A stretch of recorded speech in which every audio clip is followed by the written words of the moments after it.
Hello guys, welcome back to my channel. I hope you all are doing well. आज हम बात करेंगे सपना और अलका की प्रॉब्लमेटिक बिहेवियर के बारे में। पहले हम बात करते हैं अलका के प्रॉब्लमेटिक बिहेवियर के बारे में। उन्होंने अभी रिसेंटली अपने क्लिप्स में कुछ चीज़ें बोली हैं जो कि बहुत ही अजीब साउंड होती है। सी सेड अबाउट कि जो डॉट चैनल डिलीट हुआ है वो सपना का काम है एंड हाँ, वो एग्री करती है कि वो चीज़ें उसने ही डिलीट की हैं। तो द रोड चैनल सिर्फ डिलीट होना ये मुद्दा नहीं है। मुद्दा है उस टाइम पे उस चैनल के कारण जो भी चीज़ें हुई और उनसे अंशु और सपना के प्योर रिलेशन में दूरियां आई, उसका मुद्दा है किसी के हार्ड वर्क का जो इस दुनिया में है भी नहीं। मुद्दा है उस हार्ड वर्किंग इंसान की मेमोरीज़ का जिसको देख के शायद एक मम्मी पापा जीते होंगे कि ये मेरे बेटे की मेमोरीज़ है। उस चैनल को डिलीट किया गया। उस चैनल पे एक हैरेसमेंट हुआ लेडी का जो कि मॉफ पिक थी। तब सबने आवाज़ उठाई थी कि एक लेडी के साथ गलत हो रहा है। मुद्दा है जो एक दूसरे को टॉन्ट्स किया गया था, एक दूसरे के ऊपर इल्ज़ाम थोपे गए थे। मुद्दा है झूठ और सच का। तो द रोड का डिलीट होना छोटी बात कैसे हो सकती है। आज यूट्यूब पे राजवीर भाई के जस्टिस के लिए कोई यूट्यूब पे तो कोई कोर्ट में लड़ाई लड़ रहा है, लेकिन एक इंसान और नहीं है इस दुनिया में जिसका वो चैनल था, जिसकी वो पहचान थी, जिसकी वो मेहनत थी। तो क्या उसके साथ जस्टिस हुआ उस चैनल को डिलीट करके? क्या एक इंसान को जस्टिस दिलाने के लिए दूसरे के जस्टिस को भूल जाना या मीन्स शैडो कर देना, ये कहाँ तक ठीक है? जब से राजवीर भाई के इंसाफ की बात आई है सब लोग दारूद के मैटर को भूल गए हैं, किसी को पड़ी ही नहीं है। कुछ चैनल्स हैं जिनसे जब क्वेश्चन किए जाते हैं ना तो वो इतना सिली मीन्स जो न्याय की देवी बनी हुई हैं वो छोटे भाई के न्याय के लिए तत्पर हैं लेकिन बड़े भाई के न्याय के लिए नहीं। उनके लिए बहुत छोटी चीज़ है। मैं क्लिप्स दिखाती हूँ आप लोगों को। देखो जो सही है वो सही है। रॉड चैनल तो सपना ने डिलीट किया है, ये तो मैं भी बोलती हूँ। और जो चीज देखो मैं झूठ नहीं बोल पाती। द रॉड चैनल जिसकी बिगाड़ गया है उसमें सपना का हाथ था, सपना का चैनल था, सपना को जो भी प्रॉब्लम रही होगी उसे हटा दिया होगा। अभी तो सपना का दिया हुआ चैनल यूज करें ना अंशु 7 लाख का। आगे सच्चाई बिल्कुल स्नेही जी, आप सच्चाई तो हम ला देंगे 2 मिनट के अंदर। तो यही लाइन आ रहा है। जय श्री राम। द रॉड की सपना ने बताया कि मैंने डिलीट की। द रॉड के बारे में सपना ने बताया कि मैंने डिलीट किया है। कब बताया सपना ने मुझे नहीं पता है, लेकिन ये मेरा इंट्यूशन कहता है कि भाई वो सपना ने खुद डिलीट किया, उसको हाइड किया, डिलीट किया है, बस इतना जान लीजिएगा। I support you. Thank you so much यशवैया, थैंक यू। तो यहाँ न्याय की देवी की आप बातें सुनिए। इन लोगों ने ना एक छोटे भाई को जस्टिस तो दिलाने की मुहिम चालू कर ली है, लेकिन बड़े भाई के जस्टिस का क्या? और यहाँ कितने इजीली बोला जा रहा है हमारी न्याय की देवी द्वारा कि 7 लाख का चैनल भी दिया तो वो दिया नहीं, खैरात में नहीं दिया, कोई एहसान नहीं किया। अंशु का हक बनता था, अंशु का तो द रोड पे भी हक बनता था। उस चैनल को खड़ा करने में सूरज की और अंशु की मेहनत थी। उसको फीचर करने वाले अंशु और सूरज ही थे। उस चैनल पे तो फ़ॉरेन तक की ऑडियंस थी जो डॉग को कैसे हैंडल करे, या फिर अंशु एक छोटा बच्चा जो था उसको देखने आती थी। 1 मिलियन की ऑडियंस ऑलरेडी हो चुकी थी तब ये लोग व्लॉगिंग चैनल पे आए थे। तो वो चैनल उसको खैरात में या फिर एहसान में नहीं मिला, उस पर हक बनता था अंशु का। तो उसके जस्टिस की बात होनी चाहिए ना। उसी चैनल के कारण अंशु और सपना के रिश्ते ख़राब होने शुरू हुए थे। भूलिए मत उस पर जो भी चीज़ें हुई थी ना, उनका जो एक ठेकरा होता है वो ससुराल वालों पे फोड़ा गया था। खुद को अबला दिखाने के लिए क्या कुछ चीज़ें नहीं की गई उस पर। और एंड में जो कि इतनी मेहनत से या किसी की मेमोरीज था जो इंसान इस दुनिया में है भी नहीं, उसकी तक ना सोच के बिल्कुल निर्दयी होके उस चैनल को वहीं पहुंचा दिया गया जहां उसका मालिक चला गया है। तो इसलिए ना वो टॉपिक भी इतना इम्पोर्टेंट है जितना कि राजवीर का न्याय। और दूसरा प्रॉब्लमेटिक बिहेवियर इनका तब दिखाई दिया जब कल एक हरी झंडी इनको ससुराल पक्ष की ओर से मिल गई है कि आप कुछ भी कीजिए, आप आगे बढ़िए, उस केस की कार्रवाई को आगे करिए, बाकी उसके पीछे की जो भी चीज़ें होंगी ना, पैसा लगेगा या कहीं आना जाना होगा, उसमें हम आपका पूरा सहयोग करेंगे। लेकिन अब क्या बोला जा रहा है कि मेरी तो जान को खतरा है तो आप एक एप्लीकेशन लिख के दीजिए। तो मैडम आप जो 1 हफ्ते से कर रही हो, जो ये मुझे मंजूरी मिल गई है, मुझे वाइफ का साथ मिल गया है, तो आपने क्यों एप्लीकेशन नहीं लिखी? एप्लीकेशन तो सपना जी भी लिख सकती थी ना, वो तो उनकी वाइफ है। उन्होंने क्यों नहीं लिखी? आप अब तक कर क्या रहे थे जो आपने एक एप्लीकेशन तक अब तक नहीं लिखी है? व्यूज़ और डॉलर छापने के अलावा कोई काम क्या किया फिर आपने 1 हफ्ते तक? आपको तो मंजूरी 2-3 दिन पहले मिल गई थी ना वाइफ की कि मुझे सपना ने मंजूरी दे दी है, तो अब तक तो कार्रवाई शुरू हो जानी चाहिए थी, एटलीस्ट एप्लीकेशन तो लिख देनी चाहिए थी ना। उन लोगों की हामी का इंतज़ार क्यों था वाइफ की जब मिल गई थी तो? और अब जब उन लोगों ने आपको मंजूरी दे दी है तो करो ना मेहनत। फिर किस बात का डर है? पहले नहीं था ये डर कि जान मान की हानि होगी?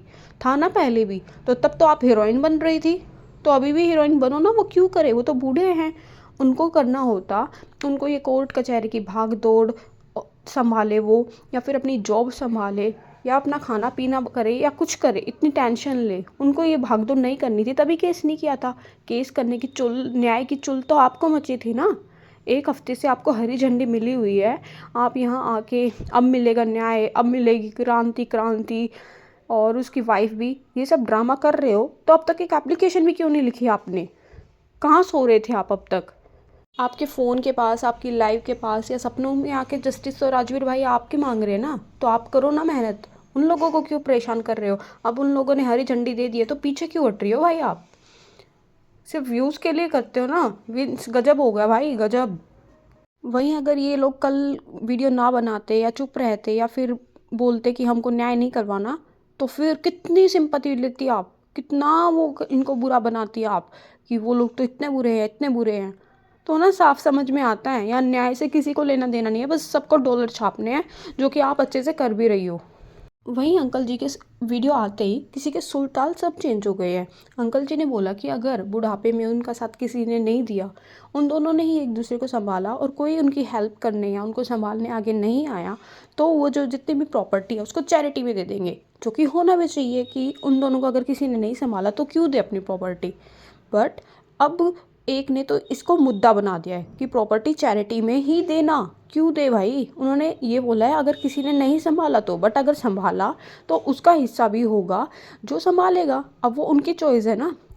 आजकल कोई किसी को मुफ्त में नहीं संभालता, ये बिल्कुल मानती हूँ, बट अगर उनका कोई बुढ़ापे में साथ दे रहा है, उनको खाना दे रहा है, 2 रोटी दे रहा है, तो उसका पूरा हिस्सा बनता है। फिर अंकल आंटी की चॉइस होगी, वो प्रॉपर्टी के 3 हिस्से करे, 4 करे या 2 करे, वो उनकी प्रॉपर्टी है। जो सेवा करेगा उसको मेवा मिलना भी चाहिए, ये हमारी भारतीय संस्कृति भी सिखाती है। कितनी मीन्स जलन दिख रही थी भाई इनकी वीडियो में। बोल रहे हैं कि रोटी देने को मैं तैयार हूँ, बस प्रॉपर्टी उनको मत देना। तुम जिन्होंने उसको इतना बर्बाद कर दिया है, जीने तक नहीं दे रही हो, अब रोटी दोगी। अब उस घर में जाने को तैयार हो जहाँ छेड़छाड़ होती है, ताकि उनको प्रॉपर्टी ना मिल जाए। फिर वही अंशु को टॉन्ट करती है कि मैं तेरी तरह नहीं हूँ, जो कुछ भी होता रहे और मैं वहाँ रह लूँ। कितना गंदा और मीन कमेंट था ये। फिर लोग बोलते हैं कि अंशु ने तो इसको सती सावित्री बोल दिया। इसकी ज़ुबान देखिए आपने, कितनी टॉक्सिक है। अब ये वहाँ जाने को रेडी भी है, उनको रोटी खिलाने को भी रेडी है, बस प्रॉपर्टी अंशु की साइड ना चली जाए। इतनी जेलसी। और देखा जाए ना तो जितना राइट सपना के 2 छोटे बच्चों का बनता है प्रॉपर्टी पे, उतना अंशु का भी बनता है, क्योंकि उसको 4 साल की थी वो तब उन लोगों ने अडॉप्ट किया था। वो बचपन से वहाँ रही है, आरू और आरोही के आने से पहले वो वहाँ रही है, तो उसका राइट तो वैसे भी बनता है। अगर किसी को अडॉप्ट कर लिया तो वो उनका बच्चा हुआ ना, तो अंशु को तो वैसे भी राइट बनता था। और अगर वो सेवा करेगी तो उसका बिल्कुल फिर तो 100% राइट बनता है। तो ये बात कहाँ तक हुई कि उनको चैरिटी में दे देना, बट उनके हाथ मत लगने देना। तुमको क्यों टेंशन है? तुमको प्रॉपर्टी से अगर लेना देना नहीं है, तुम इतनी अच्छी हो, अपने में खुश हो, तो वो कुछ भी करे, तुमको क्या फ़र्क पड़ता है? उनकी जो सेवा करेगा वो देंगे उनको, ऑफ कोर्स। फिर तुम उनको क्यों ज्ञान दे रही हो कि चैरिटी में ही दे देना, चैरिटी में ही दे देना? तुमको तो प्रॉपर्टी से नहीं है ना कोई भी लेना देना, तो बस फिर अपना काम करो। वो उनकी चॉइस होगी, वो सेवा करने वाले को दे ना दे, वो उनके साथ गलत हो, अन्याय हो, प्रॉपर्टी को खा जाए उसके लालच में, कुछ भी हो, वो फिर उनकी प्रॉब्लम है ना। तुम उनको छोड़ आई हो, तुम अपनी लाइफ अलग जी रही हो, तो अलग होके जियो ना। और जितनी भी हमारी भोली ऑडियंस है, उन्होंने कल देख लिया किसको न्याय की कितनी पड़ी है। यहाँ सिर्फ डॉलर छपते हैं, यूट्यूब पे न्याय नहीं होता। अब तक एक एप्लीकेशन भी इन लोगों ने नहीं लिखी है, और बातें करती है बड़ी बड़ी बातें, बड़ा पाव खाते, वो काम है इनका बस। इन दोनों ने अब तक मिलकर एक एप्लीकेशन नहीं लिखी, सिर्फ वेट कर रहे थे कि जो ससुराल पक्ष है वो कुछ भी अड़चन अड़ाए, और फिर ये लोग सिंपैथी ले, डॉलर छापे, और अंशु के पापा को या किसी को भी टॉन्ट करे कि उसने किया था ये सब। तो पर वही अंकल आंटी ने भी नहले पे दहला मारा और बोला कि हम पूरा सपोर्ट करते हैं। तो अब जाइए हल्का मैडम, केस की कमान संभालिए, जस्टिस दिलाइए। बट अंकल जी, कहीं ना कहीं मैं आपको एक बात और कहना चाहूँगी, अगर आप मेरी वीडियोस देखते हैं, कि केस को खुद ही हैंडल करना। ये जो यूट्यूब वाली न्याय की देवी है, इनको सिर्फ और सिर्फ डॉलर से मतलब है। अगर सच में न्याय आप चाहते हैं, अगर आप चाहते हैं, तो आपको किसी भी हल्का पलका किसी की भी ज़रूरत नहीं है। आप खुद से ये सब कर सकते हो। इनको बस डॉलर छापने से मतलब है। बट स्टिल, अगर आपको अपने बच्चे को न्याय दिलाना है, आपके मन में कुछ डाउट्स हैं, कुछ फिशी लगता है, तो बिल्कुल केस करना, इस केस को आगे बढ़ाना। बट उसका राइट सिर्फ या तो आप खुद लेना, या फिर जो वाइफ हैं मीन्स जो सपना है उनको देना। केस किसी बाहर वाले को मत देना, ज़रूरत ही नहीं है, नीड ही नहीं है। आप उसकी फैमिली हो, आप आसानी से केस लड़ सकते हो। तो यही था मेरा आज का वीडियो। आई होप आप लोगों को पसंद आया होगा। वीडियो पसंद आए तो वीडियो को लाइक करना, बहुत सारे कमेंट्स करना, चैनल को सब्सक्राइब करना। इसी तरह की वीडियोस के लिए मिलते हैं जल्द नई वीडियो के साथ। तब तक के लिए bye bye and take care.